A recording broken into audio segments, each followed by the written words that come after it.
வணக்கம். பிப்ரவரி 6, 2026 இந்திய பங்குச்சந்தையில ஒரு செம ட்விஸ்ட் நடந்த நாள் அது. நாள் முழுக்க ரெட்ல இருந்த மார்க்கெட் ஒரே ஒரு முடிவால எப்படி கிரீனுக்கு மாறிச்சு, அத பத்தி தான் இன்னைக்கு பார்க்க போறோம். வாங்க.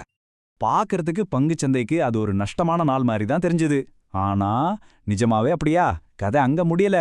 அன்னைக்கு மார்க்கெட் ஆரம்பிச்சதுக்கும் முடிஞ்சதுக்கும் நடுவுல ஒரு பெரிய சர்ப்ரைஸா காத்துட்டு இருந்துச்சு. இப்ப இந்த சார்ட்டை பாருங்களேன். நாள் முழுக்க மார்க்கெட் எவ்வளோ கீழே போயிருந்துச்சுன்னு பாருங்க.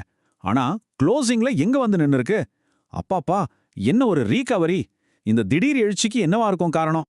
ஆமாங்க, நீங்க பார்த்தது சரிதான். அன்னைக்கு க்ளோசிங்ல சென்செக்ஸ் 0.32%, நிஃப்டி 0.20% பிளஸ்ல, அதாவது கிரீன்ல முடிஞ்சது. நாள் முழுக்க இருந்த அந்த டென்ஷனுக்கு அப்புறம் இன்வெஸ்டர்ஸ்க்கு இது ஒரு பெரிய ரிலீஃப். சரி, இந்த மேஜிக்க பண்ண அந்த ஒரு விஷயம் என்ன? அதுக்கு பதில் நம்ம ரிசர்வ் பேங்க் ஆஃப் இந்தியா, அதாவது ஆர்பிஐ கிட்ட தான் இருக்கு. வாங்க, அது என்னன்னு டீடைலா பார்க்கலாம். அதுக்குள்ள போறதுக்கு முன்னாடி ஒரு முக்கியமான வார்த்தையை புரிஞ்சுக்கலாம். Repo rate. சிம்பிளா சொல்லணும்னா ஆர்பிஐ மத்த கமர்ஷியல் பேங்க்ஸுக்கு கடன் கொடுக்கற வட்டி தான் இது. ஒரு மாதிரி பேங்க்ஸுக்கான ஹோல்சேல் வட்டி விகிதம்னு வச்சுக்கோங்களேன்.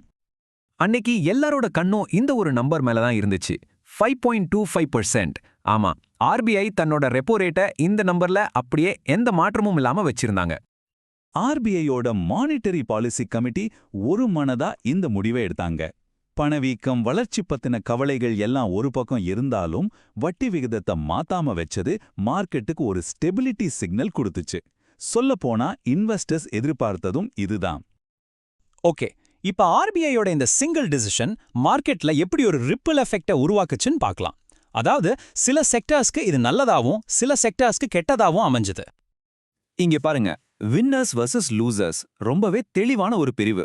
வட்டி விகிதங்களால அதிகமா பாதிக்கப்படுற எஃப்எம்சிஜி, பிரைவேட் பேங்க்ஸ், ரியாலிட்டி மாதிரியான செக்டார்ஸ் எல்லாம் வின்னர்ஸ் பக்கம். ஆனா ஐடி செக்டார் மட்டும் லூசர்ஸ் லிஸ்ட்ல. ஏன் அப்படி? யோசிச்சு பாருங்க. வட்டி விகிதம் ஸ்டேபிளா இருந்தா நம்ம ரூபாயோட மதிப்பு வலுவாகும். நம்ம ஐடி கம்பெனிஸோட வருமானம் பெரும்பாலும் டாலர்ல தானே வருது. சோ வலுவான ரூபாய்க்கு அதை கன்வெர்ட் பண்ணும்போது அவங்களோட லாபம் குறையும். இதுதான் ஐடி செக்டார் அடி வாங்கினதுக்கு முக்கியமான காரணம். நம்பர்ஸ் பார்த்தா இது இன்னும் கிளியரா புரியும். எஃப்எம்சிஜி இண்டெக்ஸ் கிட்டத்தட்ட 2% மேல போயிருக்கு. அதே சமயம் ஐடி இண்டெக்ஸ் 1.5% கீழே வந்திருக்கு. பாத்தீங்களா, ஒரே ஒரு முடிவு ரெண்டு செக்டார்ல எவ்வளவு பெரிய வித்தியாசத்தை காட்டுதுன்னு. இன்னும் சிம்பிளா சொல்லணும்னா சில கம்பெனி பேரை பார்க்கலாம். ஐடிசி மாதிரி எஃப்எம்ஜிஜி கம்பெனிஸ் நல்லா கெயின் பண்ணுச்சு. ஆனா இன்னொரு பக்கம் டெக் மஹிந்திரா, டிசிஎஸ் மாதிரி பெரிய ஐடி கம்பெனிஸ் எல்லாம் நஷ்டத்தை சந்திச்சது. சரி, இதெல்லாம் ஓகே. ஆனா அன்னைக்கு நடந்த இந்த சம்பவத்திலிருந்து நாம என்ன கத்துக்கலாம்? இதோட பெரிய அர்த்தம் என்ன? மொத்தத்துல இதிலிருந்து 3 முக்கியமான விஷயங்களை நாம புரிஞ்சுக்கணும். 1, வட்டி விகிதம் ஸ்டேபிளா இருக்கிறது நம்ம பொருளாதாரமும் ஸ்டேபிளா இருக்குன்னு காட்டுது. 2வது, கடன் வாங்கி தொழில் பண்ற செக்டார்ஸ்க்கு இது ஒரு பெரிய ரிலீஃப். கடைசியா ரொம்ப முக்கியமா, மார்க்கெட் பாசிட்டிவா ரியாக்ட் பண்ணது ஆர்பிஐ மேல இன்வெஸ்டர்ஸ்க்கு இருக்கிற நம்பிக்கைய பளிச்சுன்னு காட்டுது. நிறுத்துங்க, அன்னைக்கு ஆர்பிஐ அனௌன்ஸ்மெண்ட்ல இன்னொரு முக்கியமான நியூஸும் வந்துச்சு. ரியல் எஸ்டேட் இன்வெஸ்ட்மெண்ட் ட்ரஸ்ட்ஸ், அதாவது ரீட்ஸ்க்கு பேங்க்ஸ் கடன் கொடுக்கலான்னு ஆர்பிஐ ப்ரொபோஸ் பண்ணாங்க. சிம்பிளா சொல்லணும்னா இந்த ரீட்ஸ்ங்கிறது நாம ஷேர்ஸ்ல இன்வெஸ்ட் பண்ற மாதிரி பெரிய பெரிய கமர்ஷியல் ரியல் எஸ்டேட் ப்ராப்பர்ட்டிஸ்ல இன்வெஸ்ட் பண்றதுக்கான ஒரு வழி. இந்த முடிவு ரியல் எஸ்டேட் துறைக்கு இன்னும் அதிகமா பணம் வர வழிவகுக்கும். அப்போ ஒரு பக்கம் வட்டி விகிதம் ஸ்டேபிளா இருக்கு, இன்னொரு பக்கம் ரியல் எஸ்டேட்டுக்கு புதுசா ஃபண்டிங் ஆப்ஷன்ஸும் வருது.